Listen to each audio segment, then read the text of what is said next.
வணக்கம் நண்பர்களே. இன்று மாலை நாம் இன்றைக்கி என்ன பார்க்க போகிறோம் அப்படின்னு பார்த்தீங்கன்னா 2011 UL-21 அப்படின்ற பேரில் ஒரு மிகப்பெரிய மலை சைஸில்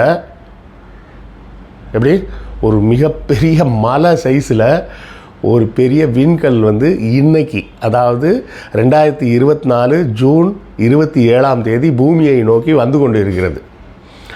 இது மோதி பூமி அழிய போதா அப்படிங்கிறது தான் இப்போ பெரிய கேள்வி. புரியுதா? அது என்னன்றதை இன்றைக்கி பார்த்துருவோம். அப்புறம் நண்பர்களே, புத்தகம் வாங்குவதற்கான வழக்கமான ஒரு கோரிக்கை. நம்ம இந்த வினோத வாய்ஸ் சேனல் வந்து மானிட்டைஸ் ஆகிடுச்சு, எல்லாம் உங்கள் அன்பின் ஆதரவும் காரணமாக. அதனால் இப்போ இதில் விளம்பரங்கள் வருது. ஆனாலும் இந்த விளம்பரங்களின் மூலம் வரக்கூடிய வருமானம் வந்து நம்ம கேஆர்வி சேனலில் வந்த அளவுக்குலாம் ஒன்றும் வராது. அதோட கம்பேர் பண்ணால் 1/10 பங்கு வந்தாலே ஜாஸ்தின்னு வச்சிங்களேன். உங்கள் ஆதரவு தொடர்ந்து எங்களுக்கு வேண்டும். புத்தகங்கள் வாங்கினீங்கன்னா அதை கொண்டு இந்த சேனலை நடத்துவதற்கு இன்னும் கொஞ்சம் சிறப்பாக நடத்தலாம். செய்திகளையும் இன்னும் அழகாக சேகரித்து கொடுக்கலாம். ஸோ இல்லை சார், பணங்கள்லாம் கேட்காதீங்க சார்.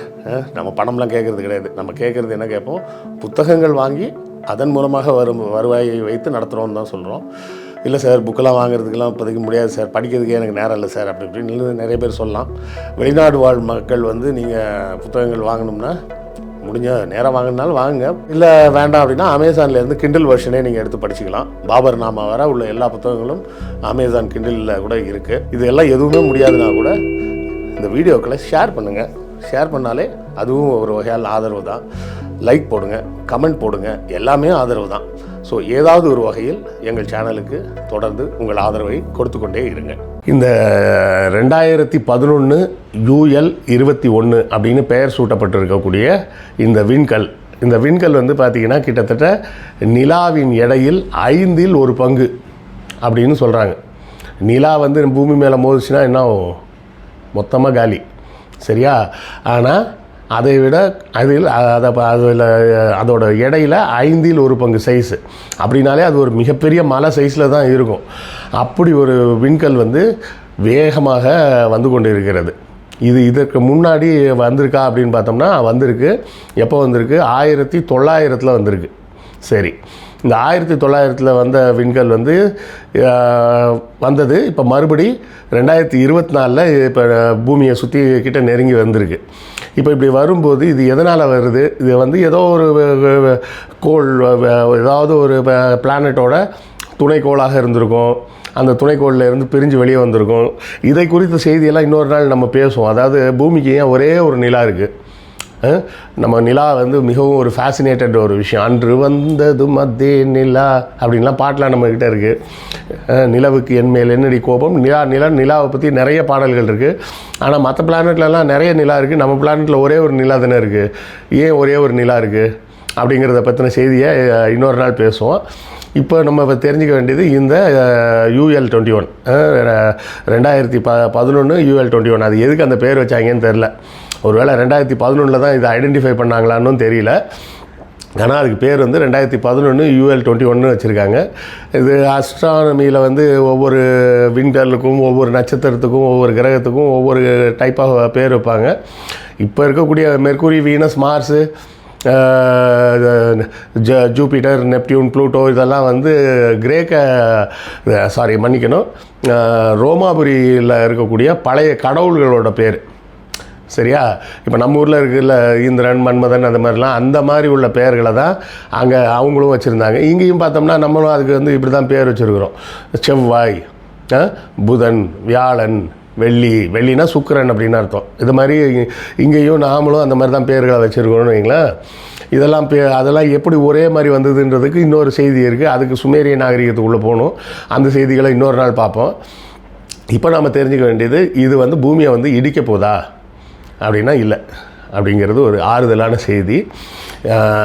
பூமிக்கு 4.7 மில்லியன் மைல் தூரத்தில் நெருக்கமாக வருது. சார், 4.7 மைல் தூரத்தில் வருது அப்படின்றீங்க, மில்லியன் மைலில் வருதுன்றீங்க, அதுக்கு போய் இவ்வளோவா அப்படின்னு கேட்டிங்கன்னா, இது வந்து கிட்டத்தட்ட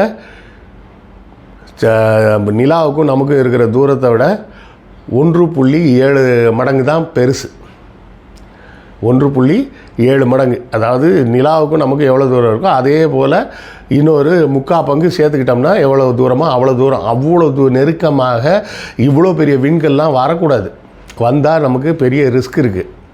இந்த ரிஸ்கால் பூமியை அழிஞ்சிருமா அப்படின்னா கண்டிப்பாக அழியும். ஏன்னா 66 மில்லியன் ஆண்டுகளுக்கு முன்னாடி இது போல் இல்லை, இதை போல் 10 மடங்கு பெருசாக இருந்த ஒரு விண்கல் வந்து பூமியில் வந்து விழுந்துருச்சு.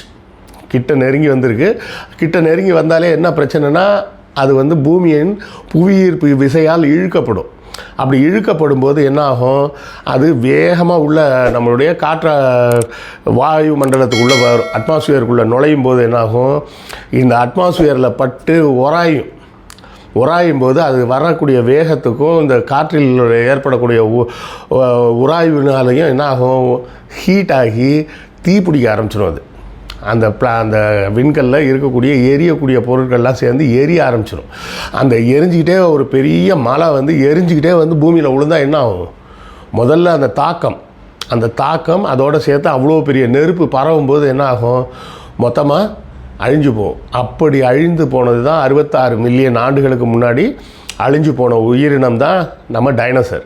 சரியா? அந்த டைனோசர் மொத்தமாக அழிஞ்சு போனதுனால அந்த டைனோசரை நம்மளுடைய முன்னோர்கள்லாம் நேரில் பார்த்ததே இல்லைன்றதுனால தாங்கள் நேரில் பார்த்த கண்ணுக்கு தெரிந்த சிங்கம், புலி, மான், கரடி, பன்றி இப்படி தாங்களுக்கு தெரிஞ்ச மிருகங்களை மட்டும் கடவுளுக்கு வாகனமாக கொடுத்தாங்க.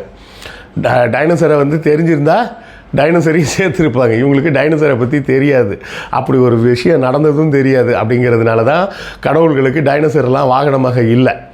அப்போ இந்த மாதிரி அது மாதிரி ஒன்று நடக்க வாய்ப்பு இருக்குன்னா இது மாதிரியும் நடக்க வாய்ப்பு இருக்குது தானே சொல்லணும் நம்ம.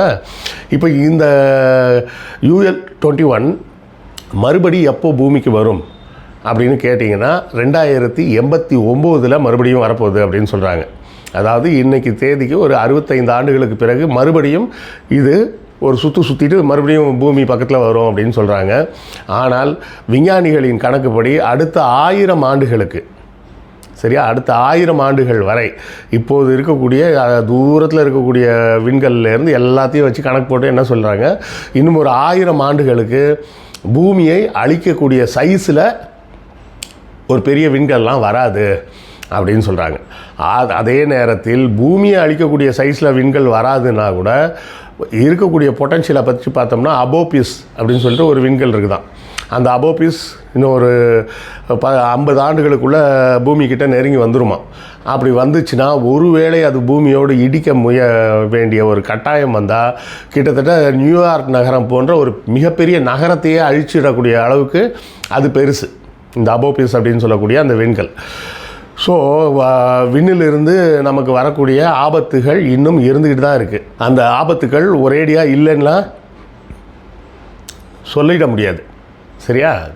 இப்போ நம்ம பைபிளில் கூட பார்த்திங்கன்னா கொமோரா அப்படின்னு சொல்லிட்டு ஒரு நகரமும் இன்னொரு நகரத்தையும் சேர்த்து சொல்லுவாங்க. லோத் இருந்த நகரம் அது வந்து இது மாதிரி அழிஞ்சு போச்சு அப்படிம்பாங்க. அதெல்லாம் வந்து கடவுள் வந்து கோவப்பட்டு அழிச்சிட்டார் அப்படின்ற மாதிரி சொல்லியிருப்பாங்க. ஆனால் அது வந்து இது மாதிரி அதாவது ஒரு விண்கல் தாக்கி கூட அழிஞ்சிருக்கலாம். ஆபிரகாம் வந்து ஊர் நகரத்தை விட்டு வெளியே போன காலகட்டத்தில் கூட அதில் அப்படி தான் வரும். என்னென்னா கடவுள் என்கிட்ட சொன்னார், நான் இந்த நகரத்தை அழிக்க போகிறேன்னு. அதனால் நாங்கள் நகரத்தை விட்டு வெளியேறிட்டோம். வெளியேறின பிறகு ஒரு பெரிய நெருப்பு வந்து உளுந்து அந்த நகரம் அழிஞ்சு போச்சு அப்படின்ற மாதிரி பைபிளில் எழுதியிருப்பாங்க. இதெல்லாம் வந்து பின்னாடி எழுதப்பட்டது. ஆனால் அதெல்லாம் முன்கூட்டியே நடந்ததாக முன்கூட்டியே அவங்களுக்கு தெரியுன்ற மாதிரி. இது வந்து நம்ம ஊரில் உள்ள புராண கதையிலையும் அதே கர்மாந்தரத்தை தானே பண்ணி வச்சுருப்பாங்க. என்னென்னா அப்போ நடந்த விஷயத்தெல்லாம் இனிமேல் நடக்க போகுது அப்படின்னு ஒருத்தர் சொன்னாருன்னு மாதிரி எழுதி வைப்பாங்கள்ல, அந்த மாதிரி விஷயங்கள் தான். ஸோ பூமிக்கு விண்வெளியிலிருந்து ஆபத்துகள் இருக்கா அப்படின்னு கேட்டிங்கன்னா கண்டிப்பாக இருக்குது. அது மட்டும் இல்லை, இது வந்து நேராக பூமியை தாக்குனா மட்டும்தான் ஆபத்துன்னு நம்ம நினச்சிட்டு இருக்கோம். அப்படி இல்லை. ஒருவேளை விண்ணில் சுற்றி கொண்டு இருக்கக்கூடிய பல்வேறு சேட்டலைட்ஸ் இருக்குது பார்த்தீங்களா, அந்த சேட்டலைட் ஏதாவது மேலே இடித்தா கூட அது ஒரு பெரிய சிக்கல் தான். அதன் மூலமாக அந்த தொழில்நுட்பம் நமக்கு அழிஞ்சு போய் அதுக்கு பிறகு பல ஆயிரம் கோடி ரூபாய் செலவு பண்ணி மறுபடியும் அந்த சேட்டலைட்டை செஞ்சு அனுப்பணும். சில சேட்டலைட்லாம் செய்யவே முடியாது. இப்படி 1000 பிரச்சனைகள் இருக்குது. அப்போது இதையெல்லாம் எப்படி சமாளிப்பார்கள் விஞ்ஞானிகள் அப்படின்னு சொல்லி உலகம் ஆவலுடன் பார்த்து கொண்டு தான் இருக்கிறது. இதை வந்து நாசாவில் இருக்கக்கூடிய JPL JPU அப்படின்னு சொல்லுவாங்க, அதாவது ஜெட் ப்ரொஜெக்டைல் யூனிட் அப்படின்னு. அது அவங்க வந்து தான் இந்த விஷயங்களை பூரா தொடர்ந்து ஆராய்ச்சி செஞ்சுக்கிட்டு இருக்கிறாங்க. நம்ம ஒரு வாட்ஸ்அப் விஞ்ஞானிகள் சொல்கிற மாதிரி சூரியன்லேருந்து ஓம்னு சத்தம் கேட்குதான்லாம் ஆராய்ச்சி பண்ணலை. முதல்ல ஒன்று புரிஞ்சுங்க, சத்தம் கேட்கணுன்னா அங்கே அட்மாஸ்பியர் இருக்கணும், காற்று வெளி மண்டலம் இருந்தால் மட்டும்தான் சத்தம் கேட்கும், இல்லைன்னா சத்தம் கேட்காது. சரியா? ஒரு வேக்கம்குள்ளே சத்தம் கேட்காது. ஒரு காற்றோ இல்லை தண்ணீரோ ஏதோ ஒன்று இருந்தால் தான், ஒரு திடப்பொருளோ ஏதோ ஒன்று இருந்தால் தான் அது வழியாக சத்தம் ஊடுருவ முடியுமே ஒழிய வெற்று விண்வெளியில் சத்தம்லாம் வெளியே வராது. ஸோ தவறான செய்திகளை பரப்புவதை விட நல்ல செய்திகளை தெரிஞ்சுக்க முயற்சி செய்வோம். இந்த UL-21 இப்போதைக்கு ஆபத்து இல்லை மற்றும் எப்போதுக்கும் ஆபத்து இல்லைன்னு சொல்லி வச்சுருக்கிறாங்க. 2089 இது மறுபடியும் வரும்போது இப்போது இருக்கக்கூடிய இந்த தூரம் இருக்குல்ல, 4.7 மில்லியன் மைல்ஸு, அதை விட நெருக்கமாக வருன்றாங்க. 1.7 மில்லியன் மைல்ஸ் கிட்ட வந்துடும் அப்படின்றாங்க. அப்படி வந்தால் தூரம் வந்து இன்னமும் கிட்ட வந்துடுதுன்னு அர்த்தம். இன்னமும் கிட்ட வந்தால் நிலவை விட நெருக்கமான ஒரு தூரத்தில் வருதுன்னு அர்த்தம். நிலாவுக்கும் நமக்கும் இருக்கக்கூடிய தூரத்தை விட அருகில் இது உள்ளே வருது அப்படின்னு சொன்னால் 2089 இது பூமியை தாக்குவதற்கான ஒரு ஆபத்து இருக்குது அப்படின்னு தான் விஞ்ஞானிகள் நம்புகிறாங்க. இதை தொடர்ந்து வரக்கூடிய செய்திகளை அடுத்த காணொளியில் பார்ப்போம். நன்றி, வணக்கம்.